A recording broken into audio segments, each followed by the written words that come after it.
이제 걱정이 보통 우리는 걱정거리 때문에 온다라고 생각을 해요. 다양한 상황들 때문에 우리의 걱정거리가 온다. 그러면 반대로 말하면 여러분들 그런 걱정거리가 조금씩 해결되면은 마음이 평안해져야 돼요.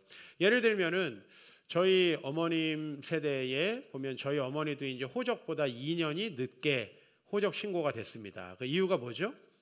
아이들이 어렸을 때 태어나서 영아 사망률이 너무 높았어요. 그래서 이 자녀들을 막바로 신고하지 않고 한 2년 정도 두고 본 다음에 생존하는 아이들만 출생신고를 했죠. 요즘에 우리는 정확히 아이들이 보통 태어난 날에 신고를 합니다. 그만큼 우리는 사실 자녀들의 생존에 있어서 불안한 요소들이 사라졌어요. 그런데 중요한 건 그러면 우리 부모님들이 자녀들에 대한 걱정이나 염려와 불안 같은 게 줄어들었냐? 전혀 그렇지 않다는 것입니다. 자, 그다음에 우리 어렸을 때 저희 아버지의 설교 시간에 그냥 다음 끼니를 걱정하는 경우가 많았다는 얘기를 들었어요. 그런데 사실 뭐 우리 교회 성도들 중에 어느 누구도 다음 끼니를 어떤 걸 먹어야지 잘 먹었다고 소문이 날까 걱정하는 사람은 있어도 다음 끼니가 없어서 걱정하는 분들은 없다. 그럼에도 불구하고 우리가 얼마나 미래를 걱정하고 불안해하고 있는가. 제가 이번 주에 이제 불안이라는 단어로 유튜브 검색을 해봤더니 뭐 불안장애, 범불안장애, 공황장애 뭐 해서 우리 현대인들이 고통당하는 많은 주제들이 검색이 되고 그 다음에 그거에 대한 동영상들이 최소한 수십만 뷰들을 이렇게 자랑하면서 이렇게 많은 사람들이 검색하고 이렇게 하고 있다라는 거죠. 굉장히 많은 분들이 미래에 대해서 점점 더 염려하고 걱정하고 사실 객관적으로는 별 걱정할 게 없는 분들이 사실은 정신건강의학과에 다니시는 분들도 굉장히 많습니다. 그래서 뭐 옛날에는 정신건강의학과 가면 저 사람 정신 이상한 사람이야? 요새는 안 가는 사람이 정신 이상한 사람 아니야? 이렇게 될 정도로 지금 많은 사람들이 불안함을 겪고 있다는 겁니다. 이 불안이라는 이 걱정은 결국은 이제 걱정과 불안은 좀 다릅니다. 걱정은 내가 뭔가 구체적인 일에 대해서 걱정하는 건데 불안은 그냥 내가 자체적으로 내 내재적으로 생겨있는 감정입니다. 그러니까 불안이라는 것이 어떤 각 사안에 작용해서 걱정과 염려가 되는 것이고 그것이 이제 우리가 미래를 살아가는 데 있어서 상당히 장애 요소가 된다는 겁니다. 불안에 대해서 검색하면서 책 한 권 제목이 좀 눈에 들어왔어요. 불안한 것이 당연합니다. 이렇게 접근하는 게 좀 맞는 것 같아서 이 책을 찾아봤더니 이제 한덕현이라고 하는 중앙대 정신건강의학과 교수님이 쓴 책이더라고요. 그런데 이 책에서 이런 부분이 좀 있어서 제가 발췌를 해왔어요. 불안한 감정은 즉각적으로 공포와 관련한 두뇌 부위인 편도체를 자극한다. 여기에 불확실성에 대한 부정적인 상상이 보태지면 급기와 최악의 상황을 마치 현실처럼 인식하게 하는 괴물로 돌변한다. 즉 불안이라는 것은 내재적인 감정에 불과한데 이게 어쨌든 뭐 뇌를 거치고 뭐 어떻게 상황이 이렇게 되고 하면 그죠? 불안이라는 것이 우리 뇌에서 증폭이 되고 어떤 상황들을 만나게 되면 결국은 최악의 상황을 이렇게 상정하게 되고 그것이 마치 현실에 일어날 것이라고 확실히 믿게끔 되는 거예요. 그러니까 여러분 이것은 전혀 존재하지 않는 것을 존재하게 하는 기적이라는 거예요. 그런데 이 기적이 일반적으로는 긍정적인 의미잖아요. 이건 굉장히 부정적인 의미의 기적이 우리 마음속에 일어난다는 거예요. 믿음은 바라는 것들의 실상이요 보지 않는 것들의 증거예요. 그러니까 믿음은 반대로 최상의 것들, 나에게 하나님께서 주실 최고로 좋은 것들을 실제 현실에 상상하게 만든다면 불안이라는 것은 가장 대척점에 있는 거죠. 이런 의미에서 여러분이 불안을 느끼고 있다면 여러분들은 앞으로 하나님의 뜻을 따라 살아간다는 게 불가능하다. 여러분들의 삶을 이렇게 돌아봤을 때 나는 왜 이렇게 살았는가 할 수밖에 없다라는 것이죠. 이스라엘 백성들이 가나안 땅에서 살도록 하나님 앞에 부르심을 받았습니다. 그래서 애굽으로부터 나왔어요. 근데 대부분의 사람들이 광야에서 죽었습니다. 그 이유는 뭐죠? 가나안 땅에 들어가게 되면 거기서 생길 일들이 걱정되는 거예요.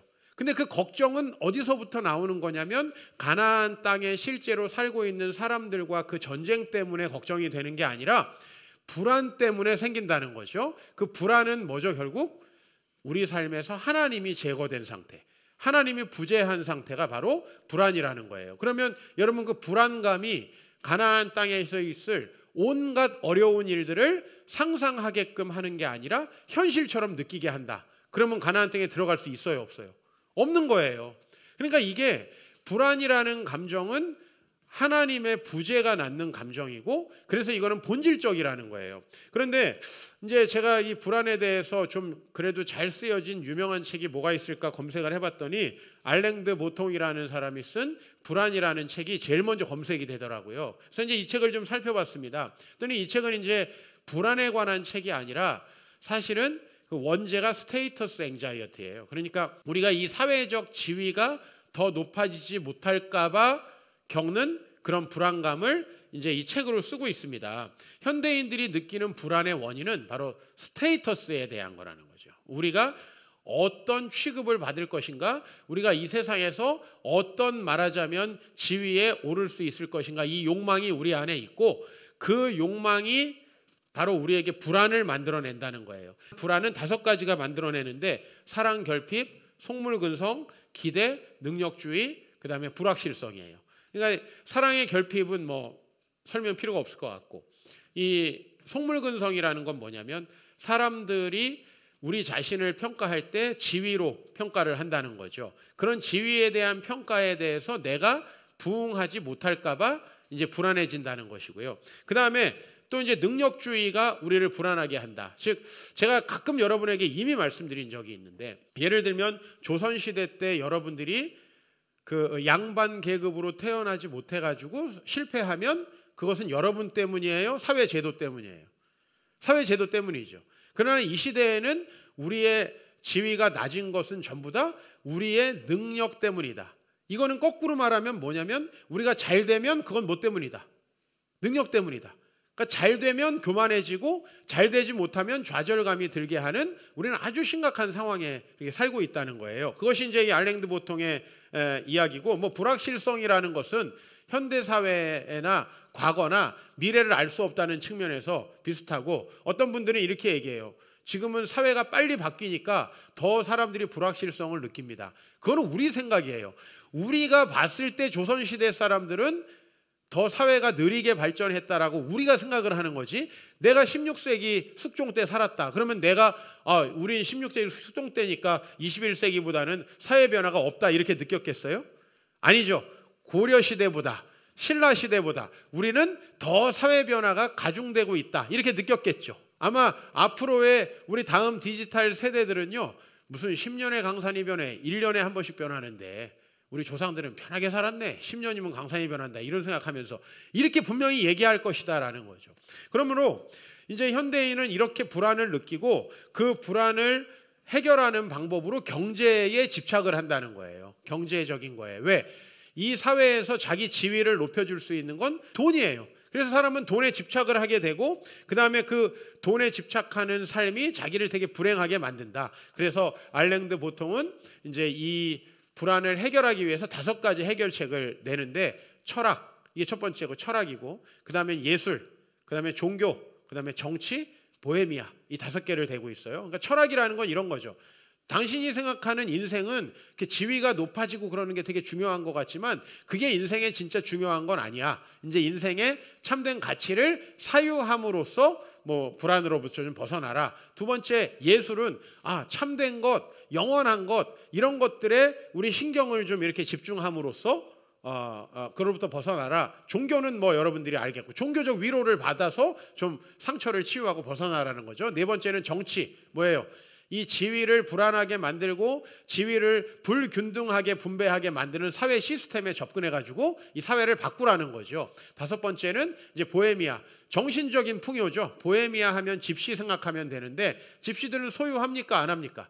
소유 거의 안 합니다. 그죠? 물론 이제 지금 사회에 정착된 집시들도 한 20% 정도 있지만, 여전히 우리가 유럽에 가면 만날 수 있는 집시들은 여러분이 생각하는 그 방식을 고수하고 살아가거든요. 근데 그런 보헤미안 정신, 즉 사회가 나에게 강요하는 것을 저항하고 그렇게 안 사는 방법으로 좀 불안해서 자유하라는 거예요. 그런데 결국 이제 이런 책들이 우리에게 큰 도움이 되지 않는 것은, 이 사람이 정말 동서고금을 막론한 대단한 인문학적 지식을 가지고 이 책을 썼더라고요. 그런데 전제가 잘못됐어요.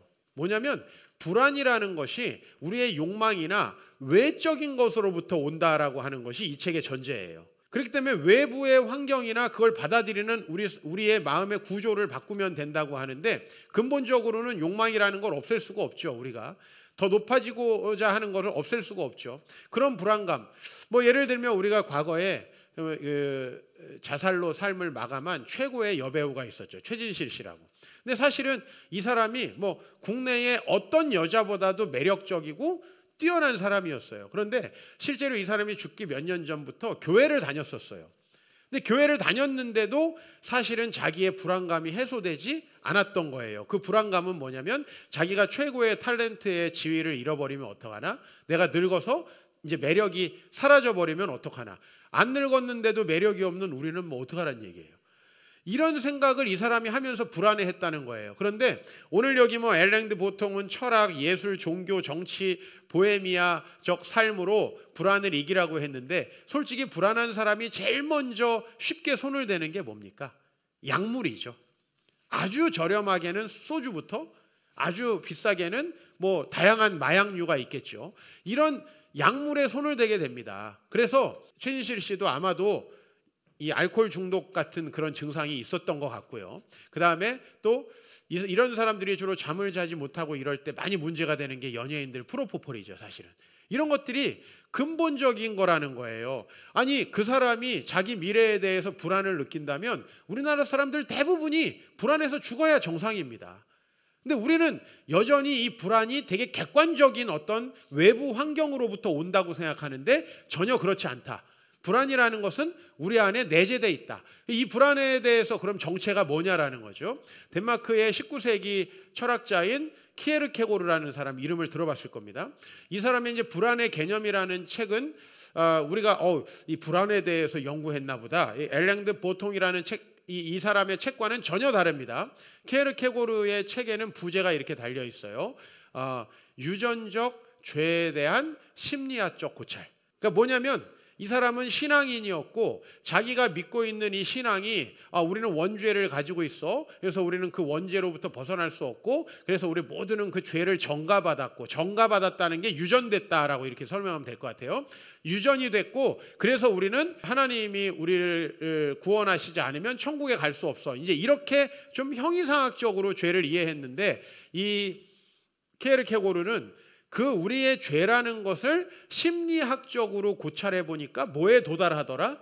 불안의 개념에 도달하더라는 거예요. 죄가 사실은 우리는 막 도덕적이고 윤리적인 죄라고 생각하지만 죄라는 것은 하나님과 우리가 단절되어 있는 거죠. 우리의 삶에 하나님이라는 존재가 없는 거죠. 그랬을 때 이 아이들은 기본적으로 불안하다는 거죠. 제가 이제 넷째 아이를 입양했습니다. 근데 이 아이가 뭐 제가 보니까 보육원이 어떤 경우에는 제가 어렸을 때 살았을 때보다 훨씬 환경도 깨끗하고 또 그 많은 후원금이 들어와 가지고 아이가 뭐 명절 때나 이런 어떤 시즌 때마다 대단히 많은 선물을 받더라고요. 그런데 저는 우리 아이를 데려와서 매일매일 이 아이를 보면서 사실은 마음속으로 울어요. 왜 그러냐면 이 아이를 생각하면 너무 눈물이 나요. 이 아이가 없었던 거는 그런 물질적인 게 아니에요. 아버지예요. 그냥 아버지가 없었던 거예요. 이건 설명이 안 돼요. 예를 들면 야, 그래도 국가에서 돈 나오잖아. 너 후원자들이 이렇게 선물도 주잖아. 야, 여기 원장님도 계시잖아. 그걸로 이게 설명이 되나요? 그 설명이 안 돼요. 이 아이가 부모가 없이 느꼈을 자기도 모르는 그 마음들, 얼마나 불안했을까라는 걸 생각하면은 제가 너무너무 마음이 아파요. 근데 우리 인간이 가지고 있는 감정이 바로 그거예요. 무슨 환경이 좋지 않고 뭐 미래가 없고, 이거는요 지금 부모님이 다 살아있는 이 강남의 아이들도 다 본인들의 미래가 없다고 생각하고 굉장히 불안해합니다. 이건 뭐냐면 하나님과 단절되었기 때문에 이 죄가 우리의 심리학적으로 영향을 미치는 것이 불안이다. 그래서 이 키에르케고르의 그 다음 책이 뭐냐면 죽음에 이르는 병이라는 책이에요. 이 책은 그래도 한국에서 좀 많이 알려져 있는 책인데, 이 죽음에 이르는 병이 뭐냐면 불안을 해결할 방법이 없으니까 그것은 결국 인간은 절망할 수밖에 없다는 거죠. 절망. 이걸 해결할 수 없으니까 여러분들 스스로가 막 불안한데 이걸 해결하려고 하면 이게 해결이 되나요? 오늘 여기 시편 42편은 불안에 대해서 여러분들에게 영적으로 가장 정확히 알려주는 시편이라고 보여집니다. 이 시편은 고라 자손의 마스길이라고 1절에 이렇게 돼 있습니다. 즉 고라 자손이라는 건 누구냐면 레위인들이에요. 그런데 이 책을 이제 여러 학자들이 이 시편에 대해서 분석을 하는데, 이 시편은 아마도 이제 레위인들에 의해서 쓰여진 거거든요. 이 고라 자손은 레위인들 중에 후손의 어떤 한 부류를 얘기하는 거예요. 고라라는 사람의 이렇게 자손. 근데 이 사람의 이제 지파는 레위 지파예요. 레위 지파가 뭔지 아시죠, 여러분? 제사장과 여러 가지 신앙적이고 율법을 가르치고 이런 데에 이제 일을 하기 위해서 따로 구분된 사람이 레위 지파잖아요. 이 레위 지파가 아주 다윗의 때에 큰 어떤 인정을 받았습니다. 다윗의 때에. 그래서 이 사람들이 이 인정을 받고서는 다윗에게 좋은 대접을 받았는데, 다윗이 압살롬에 의해서 반역을 당해요. 그렇죠? 아들 압살롬에게 반역을 당해가지고 왕궁에서 쫓겨나게 됩니다. 여러분, 어떤 정권이 쫓겨나면 어떻게 돼요? 거기에 강요들이나 그때 대접을 받았던 사람 다 쫓겨나죠. 고라 자손들도 그렇게 쫓겨나서 이 시편을 지었을 것이다 라고 이렇게 추측을 합니다. 물론 100% 정확한 건 없어요, 학문의 세계에. 그러나 그렇게 보면은 우리 이제 이 시편을 어떻게 볼 수 있냐면은, 이 시편은 가장 불안한 상황에서 쓰여졌다. 왜냐하면 오늘 5절 말씀이 내 영혼아 내가 어찌하여 낙심하며 어찌하여 내 속에서 불안해하는가 라는 거예요. 이 5절 말씀은 되게 유명한 말씀이죠. 사실은 내 영혼아 내가 어찌하여 낙심하며 어찌하여 내 속에서 불안해하는가, 이거는 찬양 가사로도 우리에게 나와 있어서 아주 잘 알려진 시편이에요. 그런데 이 불안에 대해서 이 시편 저자는 압살롬이나 주변의 상황들이 그 원인이 지금 되고 있지만 거기 집중 안 한다는 거예요. 오늘 42장 3절 보면 이 불안은 이거예요. 사람들이 종일 내게 하는 말이, 이 사람은 누굴까요? 지금 이제 주변에 있는 다윗을 반역한 사람들이죠. 그 사람들이 뭐라고 얘기하냐면 너의 하나님이 어디 있냐라고 얘기하는 거죠. 10절에도 내 뼈를 찌르는 칼같이 내 대적이 나를 비방하여 늘 내게 말하기를 내 하나님은 어디 있느냐. 근데 그러면은 정말 적들이 너 하나님 어디 있냐 이렇게 물어봤을까요? 저는 그거 아니었을 거라고 봐요. 이 질문은 해석되어진 질문이다. 사람들은 어떻게 했을까요? 이제 다윗 망했다 이렇게 얘기했겠죠. 이제 다윗은 끝장났어. 야, 쟤 이제 권력 자리에서 쫓겨났어. 쟤를 따르던 저 레위인들, 열심히 성전에서 하나님을 섬긴다고 했던 사람들 다 쫓겨났어. 이 얘기가 돌려서 다윗이 듣기에는 어떻게 들리는 거예요? 이 고라 자손이 듣기에는 너 하나님 믿는다며, 그 하나님 어디 있는데 라고 들리는 거죠. 바로 뭐냐면 불안한 마음들의 근원은 그 사람들의 이야기가 아니고 지금 그 주변 사람들이 반란을 일으켰다라는 이 상황이 아니고요. 뭐라는 거예요?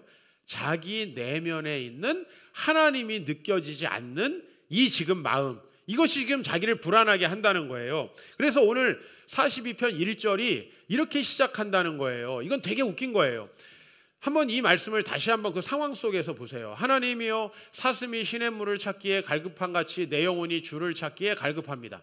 자, 오늘 이렇게 여기까지만 읽고, 여러분들 걱정되고 염려되는 일들이 있으면 하나님을 찾아요? 아니면 그 걱정 때문에 교회도 못 나와요? 일반적으로는 하나님을 안 찾습니다. 제가 목회 하루 이틀 하는 것도 아니고, 여러분들 애려 건강하고 마음이 좀 평안할 때 교회에 더 자주 나오죠. 마음이 힘들고 어렵고 여러분들이 막 걱정거리가 많아지면 그 걱정거리를 막으려고 열심히 노력하다가 오히려 하나님과의 거리가 멀어지는 것들을 우리가 알 수 있다는 거예요. 제가 우리 아들 녀석을 데리고 한 2달쯤 전에 관악산에 갔습니다. 근데 제가 이제 뭐 아이가 어린이집에서 와서 이제 좀 느지막하게 가다 보니까 저희가 산에서 내려올 때 이제 해가 지고 어두컴컴해지기 시작하는 거예요. 그러니까 이 아이가 이제 무서워하는 거예요. 근데 이제 빨리 저는 이제 어두워지니까 내려갔으면 좋겠는데 뭐 이것도 보고 저것도 만지고 하면서 잘 안 내려오는 거예요. 그래서 제가 너 조금 있으면 여기 멧돼지 나와 이렇게 얘기를 했어요.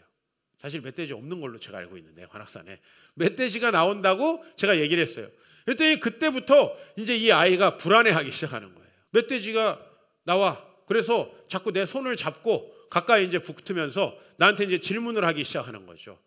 아빠 멧돼지 이겨? 아빠 멧돼지 이겨? 이제 이걸 계속 물어보는 거예요. 멧돼지 나오면 어떡하냐. 그래서 나오면 아빠가 이겨 하고 이제 화이트 라이, 거짓말을 이제 하는 거예요. 그랬더니 얘가 이제 처음에는 굉장히 불안해하다가 아빠 진짜 이겨? 이렇게 큰 멧돼지 나와도 이겨? 뭐 여러 종류로 이렇게 질문을 해요. 그래서 다 이기지. 아빠는 다 이겨.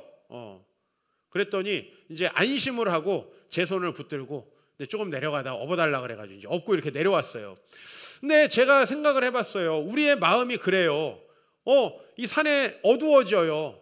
무서워요, 이 환경이. 그리고 컴컴해지면 멧돼지도 나올 것 같아요. 그러나 이건 전부 다 뭐죠? 상상 속에서 이루어지는 일이에요. 그럼에도 불구하고 이 아이는 그걸 두려워해요. 그랬을 때 우리는 이 아이의 반응이 아빠가 멧돼지를 이기느냐 하는 거에 집중되어 있는 거예요. 더 아빠를 찾는 거예요. 만약에 얘가 아빠 나 저기 산에서 멧돼지 못 나오게 여기 펜스를 좀 쳐야 되겠어. 예를 들어 이렇게 얘기해요. 펜스를 쳐요. 그럼 펜스를 치면은 펜스를 넘어오면 어떡하지? 이런 걱정이 안 들까요? 자, 그 다음에 이제 멧돼지가 나오는 걸 내가 볼 수 있기 위해서 내가 조명을 다 여기 산에 설치해야 되겠어. 아빠 먼저 내려가서 기다리고 있어. 우리가요 불안을 느끼는 건 바로 이것 때문이에요. 실제로 오늘 이 말씀의 1절이 저는 되게 놀랍습니다.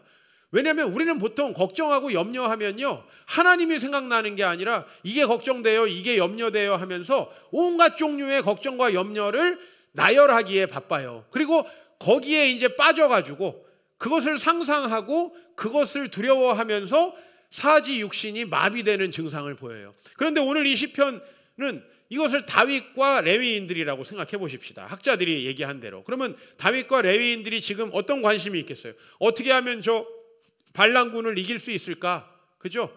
저 나쁜 놈들, 그들을 욕하고 그들을 신경 쓰기 바쁘겠죠. 그러나 오늘 이 다윗과 고라 자손은 누구에게 신경을 쓰냐면 하나님, 내가 시냇물을 찾기에 갈급함 같이 사슴이 시냇물 찾기에 갈급함 같이 내 영혼이 주를 찾기에 갈급합니다. 이건 뭐냐면 내 안에 있는 불안함이 저 압살롬과 그 무리들 때문에 오는 것이 아니라 누구 때문에? 내 자신 영혼이 하나님을 지금 찾는 것이 어려워지고 있기 때문에 생기고 있습니다라는 거죠. 이게 아주 정확한 진단이라는 거예요. 왜? 여러분들이 불안한 건 주변 상황들 때문이 아니라 그 상황을 하나님이 이길 수 있냐 이거죠. 어두워지고 멧돼지가 내려오는데 멧돼지가 내려오는 걸 아빠가 이길 수 있으면 아이는 괜찮은 거잖아요. 근데 우리가 그렇게 집중하지 못한다는 거예요. 근데 오늘 시편은 이 1절부터 그냥 여러분 밑도 끝도 없이 내 영혼이 주를 찾기에 갈급합니다 이렇게 얘기하는 게 아니에요. 지금 어떤 상황이에요? 어떤 상황? 모든 시편에는요 그 시편을 지은 정황이 있잖아요. 그죠? 우리가 왜 한용운의 임의 침묵의 임을 국가로 봅니까? 그가 처해 있는 환경이 독립운동을 해야 되는 지금 상황이잖아요. 나라가 넘어간 상황이잖아요. 그렇기 때문에 우리가 그 한용운의 시를 그렇게 해석하는 거잖아요. 모든 종류의 시는 그 시가 가지고 있는 정황이라는 게 있어요. 얼마나 불안하고 얼마나 힘들겠어요. 42장 9절을 보면은 내 반석이신 하나님께 말하기를, 말은 내 반석이신 하나님인데 말은요 어찌하여 나를 잊으셨습니까? 내가 어찌하여 원수의 압제로 말미암아 슬프게 다니게 나를 내버려 두십니까? 이런 얘기죠. 자, 그 다음에 43편 2절 주는 나의 힘이 되신 하나님이신데 라고 내가 목사님한테 배우기는 했는데 어찌하여 나를 버리셨나이까? 내가 이게 앞뒤가 말이 돼요? 내 반석이신 하나님, 내가 주님을 찾는, 이렇게 말이 되지. 내 반석이신 하나님 뭐하고 있습니까? 에? 아우 참 너무나 은혜가 풍성하신 목사님, 오늘도 은혜 받았습니다. 이게 맞는 거잖아요. 네, 아우 너무 은혜가 충만하신 우리 목사님, 오늘 설교가 그게 뭡니까? 이런 거예요. 지금 이게 앞뒤가 안 맞아요. 하나님에 대한 지식은 그분이 내 반석이고 내 힘이세요. 근데 뒤에는요 나를 내버려 두고 있는 것 같고 상황이 개판이에요. 날 두려워하게 하는 상황이 주변에 가득한데 하나님은 나를 내버려 두시는 것 같이 느껴지는 거예요. 그럴 때 이 시편 기자는 지금 진짜 문제가 뭐다? 지금 진짜 문제가 그 상황 때문이 아니라 내가 하나님과 지금 단절되어 있는 것이 진짜 문제다. 그렇게 하고 우리가 다시 1, 2절을 살펴봐요. 그러면 사슴이 시냇물을 찾기에 갈급함 같이 우리가 정말 불안하고 힘들 때 그 원인을 하나님께 둔다면 우리는 하나님을 찾는 거죠. 그죠? 아이는 지금 멧돼지가 나오고 깜깜해지는 것보다 그때 찾은 답은 뭐예요? 아빠가 이기느냐가 답이잖아요. 그래 안 그래요? 우리 상황이 어려워지고 쉬워지고 이렇게 객관적으로 여러분들의 불안이 생기는 게 아니라는 말씀을 제가 드렸죠. 그렇다면 여러분 지금 자녀 걱정 전혀 안 해야 정상이에요. 왜? 우리 한 세대만 올라가도 그 아이가 생존할 가능성조차 50몇 %밖에 되지 않았다는 거예요.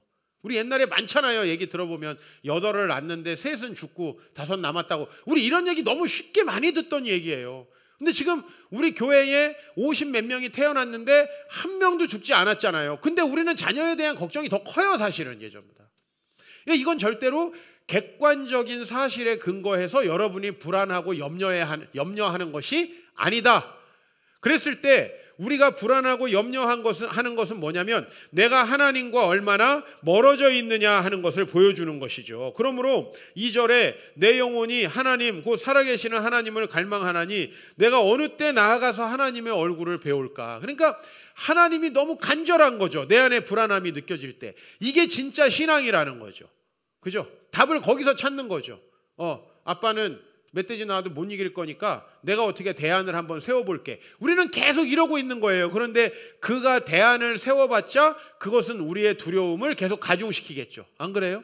여러분 그렇게 능력이 뛰어난가요? 여러분이 미래에 일어날 일을 다 예측해가지고 이렇게 막을 수 있나요? 국가 시스템 전체가 지구촌의 75억이 코로나가 어떻게 될지 전혀 몰랐죠. 작년 2월 달에 국가에서 2주만 예배 드리지 말라 그랬어요. 그렇죠? 그리고 몇 주만 참아주면은 이제 자유롭게 생활할 수 있을 거라고 했어요. 그런 세상이 오나요? 그때 우리가 예배를 드리라 마라 할 때 서울에 확진자가 10명도 되지 않았어요. 지금 서울에만 확진자가 몇 명이에요? 수백 명이에요. 우리는 우리의 미래를 통제하지 못해가지고 불안한 게 아니라 아무것도 없어도 우리의 무능력함과 이 상황의 불확실성 때문에 늘 불안할 수밖에 없단 말이에요. 그것을 우리가 대비한다고 해서 안 불안해지는 게 아니라 오늘 시편 기자는 누구를 찾는 거예요? 하나님을 찾는 겁니다. 하나님을 찾는 거예요. 왜? 불안의 원인은 하나님의 부재이기 때문에 그래요.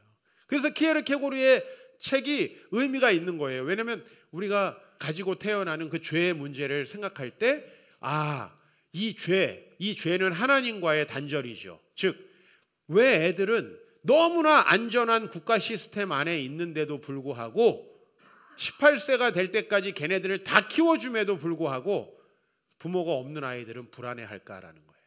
왜 불안해할까? 그 마음 우리가 상상할 수 있나요? 그런데 사실은 우리 모두가 우리를 만드신 하나님을 잊어버리고 그런 불안함을 겪고 있다는 거예요. 알랭드 보통이라는 저자가 말하듯이 불안은 우리의 지위가 부재하기 때문에 우리가 더 높은 위치에 올라가지 못하기 때문에 생기는 게 아니라 본질적이고 내재적인 것이다. 왜냐하면 여러분 좋은 대학 나오고 삶이 보장된 사람이 덜 불안해 하든가요? 전혀 그렇지 않다는 거예요. 그렇게 객관적이지 않다는 거예요. 왜 그걸 난 이 세상에 똑똑한 사람들이 인정하지 않는지 이해를 할 수가 없어요. 지위가 높은 사람이 더 많이 자살하는 거 여러분 아시잖아요. 왜 우리는 이 말도 안 되는 책들을 써놓고 이런 책을 베스트셀러로 올려놓는지 잘 모르겠어요. 우리 불안의 진짜 원인은 하나님이 없기 때문이에요. 하나님이 없으면 우리는 어떤 작은 문제도 대처할 수가 없는 거예요. 그런 우리의 문제가 우리의 삶을 망가뜨리는 거죠. 말하자면 하나님은 가나안 땅으로 우리를 인도하시고 우리를 적과 꿀이 흐르는 땅에 더 나은 삶으로 인도하시지만 여러분은 여러분이 스스로 계산해가지고 불안함을 없애기 위해서 여러분의 미래가 조금 더 확실하다라는 그 방법을 찾기 위해서 제가 이런 식으로 사고했으면요 저는 목사가 되지 않았습니다. 왜냐하면 내 계산 속에서는 내가 목사가 되는 것보다는 되지 않는 것이 훨씬 안전한 길이었거든요. 저는 이런 하나님 앞에서의 믿음이 없었다면 제 불안함은 분명히 제가 개척을 하지 않는 방법을 택했을 거예요. 왜? 제가 아무리 생각해도 전 개척하는 것보다 안 하는 것이 훨씬 안전한 길이었거든요. 이렇게 따지면 제가 불안함을 느끼고 그렇게 선택을 했다면 제 인생은 전혀 달라졌겠죠. 저는 목회를 안 했을 거고 목회를 했더라도 하나님이 저에게 말씀하시는 대로 목회하지 않았을 것입니다. 이게 진짜 내 인생에 진짜 중요한 거 아닌가요? 근데 제가 거꾸로 돌이켜보니까 저는 불안하지 않고 하나님 앞에 나아가서 뭘 알게 됐냐면 이제 우리가 42편 5절 이제 해결책이 뭐예요? 이제 우리 이 말씀을 한번 같이 읽어보겠습니다. 내 영혼아 내가 어찌하여 낙심하며 어찌하여 내 속에서 불안해하는가. 이제 불안해하는 그 하나님과 맞닿아 있지 않는 우리의 영혼을 저 멀찍이서 바라보는 거예요. 어떻게 보면 여러분 주일이라는 건 우리에게 되게 좋은 시간이죠. 왜? 우리 가정으로부터 벗어나서 멀리서 내 가정을 한번 바라볼 수 있는 거죠. 여러분 직장으로부터 벗어나서 직장 생활을 하고 있는 여러분들을 멀리서 바라볼 수 있게 되는 거죠. 여러분 자녀들에게서 좀 떨어져서 자녀들을 교육하고 있는 저기 있는 엄마를 내가 남인 것처럼 바라볼 수 있는 거잖아요. 그렇죠? 이게 진짜 유체 이탈 화법인데. 예? 근데 오늘 시편 저자는 내 영혼이 불안해하고 있는 이유는 압살롬이나 지금 이 반역한 상황 때문이 아니라 내가 하나님을 소망을 두지 않고 있는 그 상황 때문이다라는 거죠. 그죠? 그래서 내가 어찌하여 낙심하며 어찌하여 내 속에서 불안해하는가. 너는 하나님께 소망을 두라라고 얘기하는 거예요. 결국 중요한 것은 우리가 이 불안을 만드는 외부적인 요인들을 계속 걱정하고 염려하면서 그것들을 없애는 방식으로 살아가면 하나님이 기뻐하시는 삶을 살 수 없다. 근데 뭐 하나님이 안 기뻐하는 건 난 괜찮다고 생각해요. 그러나 여러분들이 절대 행복하게 살 수 없다. 왜? 여러분들은 계속해서 불필요한 일을 할 것이기 때문에. 아까 제가 이스라엘 백성들 예를 들었죠. 하나님은 이스라엘 백성 복 주시기 위해서 가나안 땅에 가라고 했어요. 그런데 이스라엘 백성들은 가나안 땅에 가는 것보다 애굽에 있는 게 더 안전해요. 그렇죠? 애굽에서는 그냥 노예 생활하면 먹을 거 주고 이렇게 있는 거예요. 근데 가나안 땅에 가면 전쟁을 해야 되고 우리보다 싸움을 잘하는 사람들과 싸움에서 죽을 수도 있겠다라는 생각을 하는 거예요. 그래서 사람들은 이 광야에서 끊임없이 하나님께 반항했어요. 그 길을 가지 않았어요. 근데 결국은 여러분 그 길을 끝까지 가서 가나안 땅에 간 사람들이 안전했나요? 아니면 광야에서 죽은 사람들이 안전했나요? 광야에서 끊임없이 하나님의 뜻을 거부한 사람은 광야에서 죽었어요. 뱀에 물려서 죽고 또 여러 가지 재앙이 일어나서 죽고. 그런데 가나안 땅에 정작 들어간 사람은요. 자, 이길 수 없는 전쟁을 하나님께서 이기게 해주세요. 그게 바로 여리고 전쟁이에요. 여리고는 무너지지 않는 성이에요. 근데 그 성을 이스라엘 백성이 싸워서 이겼나요? 아니면 하나님이 무너뜨려 주셨나요? 이거예요 바로. 그래서 오늘 여기 말씀이 이렇게 돼 있어요. 하나님께 소망을 두면 그가 나타나 도우심으로 말미암아 우리가 하나님을 찬양하게 된다는 거예요. 자, 잘 보세요. 그러면 이게 반대로 하나님께 소망을 두지 않고 내가 다른 길을 걸어가고 내 안전을, 내 미래의 걱정거리를 해결하면서 내 안전을 도모하면 하나님이 나타나 도와주신다, 안 도와주신다? 안 도와주시죠, 당연히. 왜냐하면 하나님이 가나안 땅으로 가라 그랬는데 가나안 땅에 안 가요. 안 가는데 어떻게 도와줘요? 안 가는데 여리고성을 어떻게 무너뜨리냐고. 아예 그 자리에 가지 않는데 하나님께서 그 땅을 주시지 않을 거라고 생각하는데 어떻게 주느냐는 거죠. 그래서 오히려 가나안 땅에 가는 사람들이 더 담대했어요. 맞죠? 원래 안 가는 사람들이 담대해야 되잖아요. 근데 갔던 여호수아 갈렙은 대단히 담대했고요. 심지어는 갈렙은 가나안 땅을 얻은 다음에 자기 사위를 어떻게 뽑냐면 추가적으로 이 땅에서 하나님의 나라를 세워갈 사람을 나는 내 사위로 뽑겠다. 제가 좀 의역을 한 거예요. 갈렙은 이게 바로 하나님의 도우심을 경험한 사람이죠. 왜냐하면 하나님이 가라고 하시는 그 길을 가니까 하나님이 이렇게 나타나셔서 도와주셨어요. 제가 항상 말하죠. 우리 기독교는 윤리가 아니라고. 여러분들이 이렇게 다른 사람을 돕는 착한 삶을 살아야 됩니다. 이게 기독교의 가르침이 아니라고요. 그 삶은 여러분들 혼자만 사는 것보다는 불안하고 혼자 여러분이 번 돈을 다 쓰는 것보다는 나누는 삶이 훨씬 더 나를 재정적으로 어렵게 할 수 있겠다라는 계산을 들게 만들어요. 그건 사실이에요. 그런데 거기서 누가 나타난다는 거죠? 하나님이 나타난다는 거죠. 이걸 믿지 못하면 우린 절대로 하나님의 뜻에 따라 살아갈 수가 없다는 거예요. 여러분이 믿는 것은 세상을 창조하고 지금도 어딘가에 하나님이 존재하시겠지가 아니라 그분이 여러분을 사랑하시고 그분이 여러분들이 하나님의 뜻을 따라갈 때 반드시 나타나셔서 도와주신다는 거죠. 이것을 확고히 했을 때 다윗은 혹은 고라자손은 괜찮은 거죠. 불안하지 않는 거죠. 그래서 다윗은 그리고 고라자손은 계속 얘기하는 거죠. 내 진짜 문제는 마치 지금 사슴이 목이 말랐을 때 진짜 문제는 어디 가면 해결이 돼요? 시냇가에 가면 해결이 되듯이 지금 나의 이 불안의 문제는 하나님께 가야만 해결이 된다라고 하는 거예요. 이게 여러분 얼마나 여러분의 삶의 태도를 바꾸냐면 우리가 예측한 미래는 맞지도 않을 뿐만 아니라 그 미래를 대비해봤자 소용이 없어요. 지금 국가도 이 한치 앞에 부동산의 미래나 코로나의 미래를 예측하지 못해가지고 지금 국민들이 얼마나 불편합니까?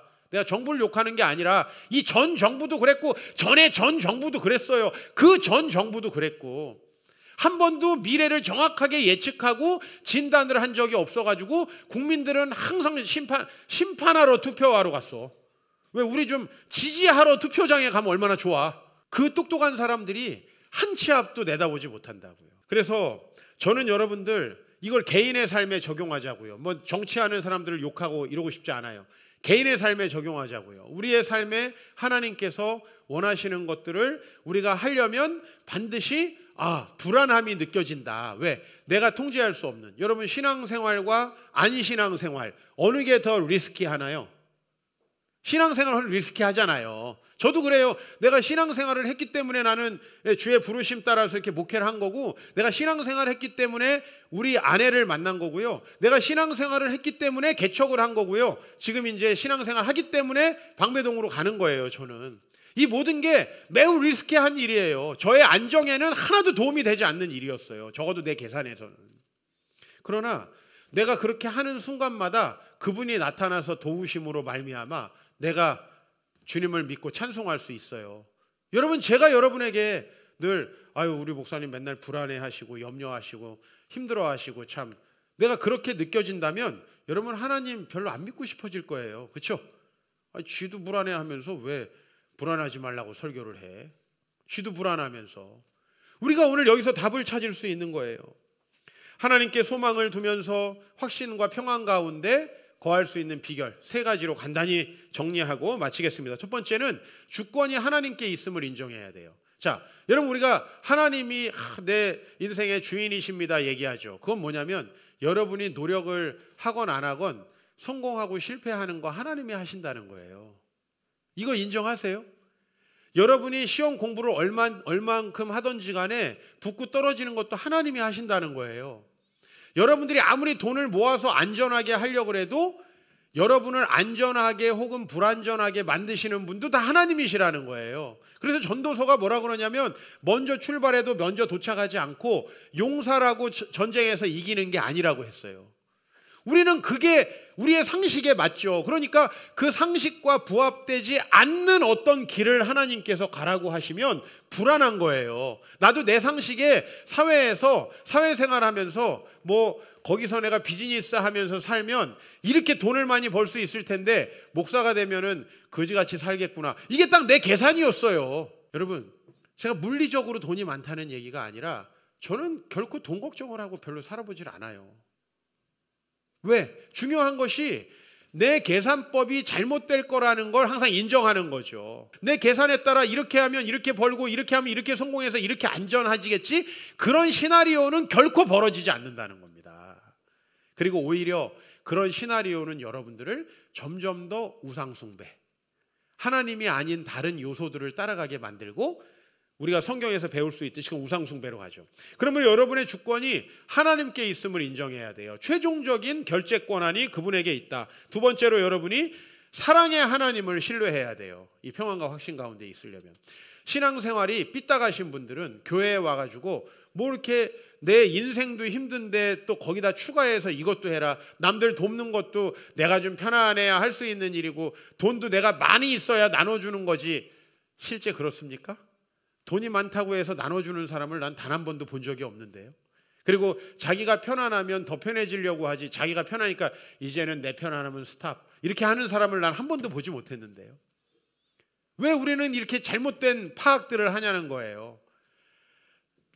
하나님은 우리를 사랑하시기 때문에 우리에게 그런 결정을 하게 하세요. 날 사랑하기 때문에 저를 목회의 과정에 두셨고, 날 사랑하기 때문에 우리 아내를 주셨고, 나를 사랑하기 때문에 교회를 개척하게 하셨는데, 그 모든 일들이 내가 볼 때는 손해를 볼 수도 있는 일이라고 생각이 들었어요. 그리고 실제로 제가 결혼을 할 때 내 주변의 친척들이나 성도들 대부분이 별로 내 결혼을 탐탁하게 생각하지 않았어요. 왜? 우리 아내가 가난했거든요. 전우사님도 가난하면서 왜 가난한 여자랑 결혼하느냐는 거예요. 그렇잖아요. 좀 당신은 공부하느라 또 아버지도 목회하시느라 가난했으면은 좀 이제 교회도 지어줄 사람을 딱 만나야 되는 거 아니냐는 거예요. 그게 인간의 계산이라는 거예요. 그러나 하나님은 우리 아내와 제가 사랑하게 하셨어요. 그리고 제가 결혼해 보니까 그게 저한테는 베스트의 선택이라는 거예요.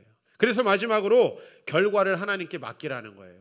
목회를 하면서 수도 없는 사람을 만납니다. 결혼에 실패하고 사업에 실패하고 학업에 실패하고 자녀 교육에 실패한 사람들의 눈물이 바다를 이룹니다. 근데 이분들의 공통된 특징이 한 가지 있어요. 그건 뭐냐면 결과를 자기가 결정하고 어떤 일을 시작한다는 거예요.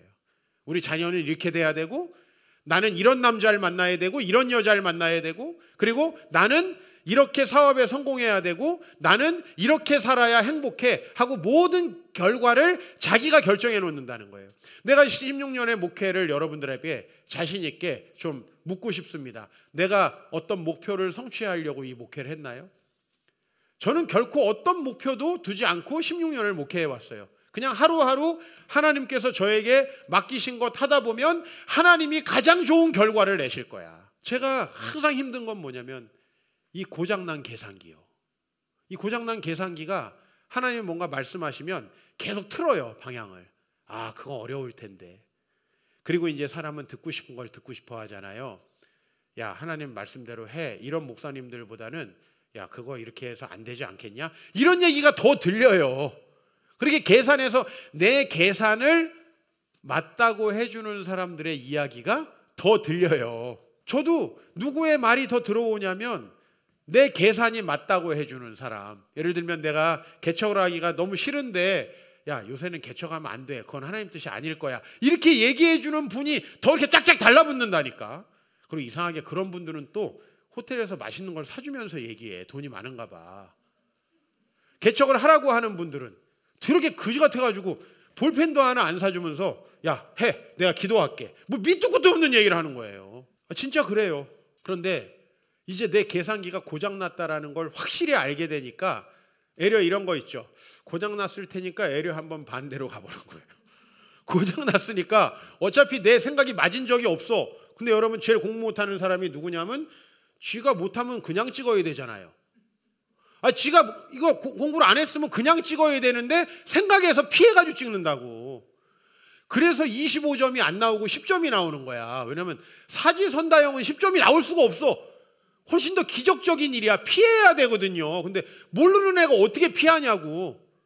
그냥 주님께 의지하면은 30점 정도를 맞게 돼 있어요. 은혜가 한 5점 되거든.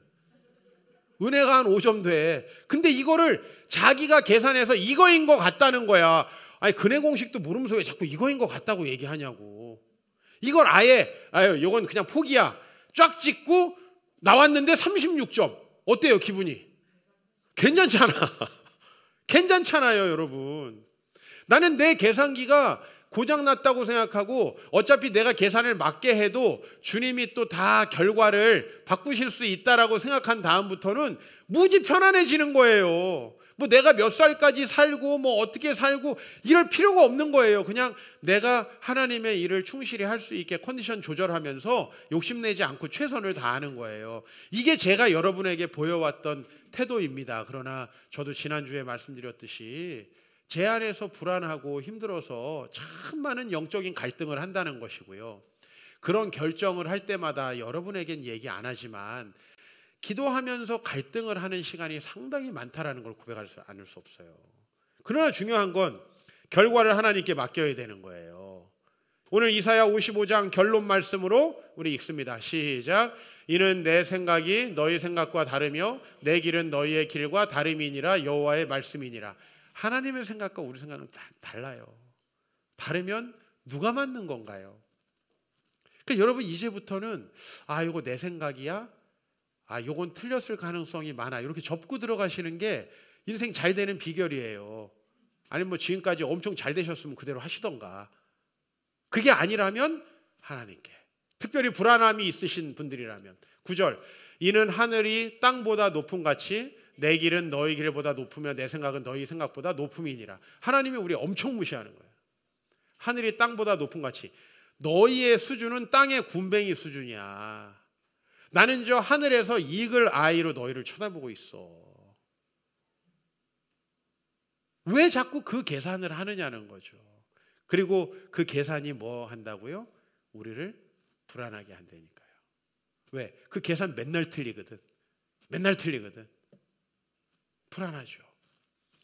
사랑하는 성도 여러분, 스스로 결과를 통제하려 하지 마십시오. 적어도 이종필 목사가 내 50평생을 여러분 앞에 이렇게 공개하고 드릴 수 있는 말씀은 내 생각대로 안 되는 것이 훨씬 더 하나님의 편에 볼 때에 옳고 좋을 수 있는 경우가 많더라는 겁니다. 이걸 알았을 때 불안함이 생길까요? 불안함이 안 생기죠. 왜? 내 결과대로 안 돼도 주님께서 가장 좋은 결과를 주시니까요. 불안은 여러분이 대비한다고 없어지는 게 아니에요. 왜? 본질적이고 내재적인 거기 때문에. 내 마음에 불안이 쓰여져 있는데 밖에서 닦는다고 돼요? 여러분, 차 안에서 더러운 건데 밖에서 워시를 한다고 이게 차가 닦이냐 이 말이에요. 불안은 내 내면적인 거라는 거예요. 이 내면적인 것은 하나님과 단절되기 때문에 오는 거예요. 그래서 기독교는 알랭드 보통보다 훨씬 더 쉬운 해결책을 여러분들에게 제시하는 거예요. 뭐예요? 하나님께 소망을 두는 거예요. 그분의 주권에 인생을 맡겨보는 거예요. 내가 동계산했던 거 잠시 내려놔 보는 거예요. 내가 내 자녀들에 대해서 집착했던 것 잠시 내려놔 보는 거예요. 그러면 이상하게 내 계산과 다른데 더 좋은 결과가 와요. 그러면 그 다음부터는 내 생각대로 안 돼도 하나도 안 불안합니다. 이런 것들을 하나님 앞에서 경험하시고 이제 그 하나님께서 여러분에게 어떤 길을 요구하시든지 담대히 가실 수 있기를 주의 이름으로 축복합니다.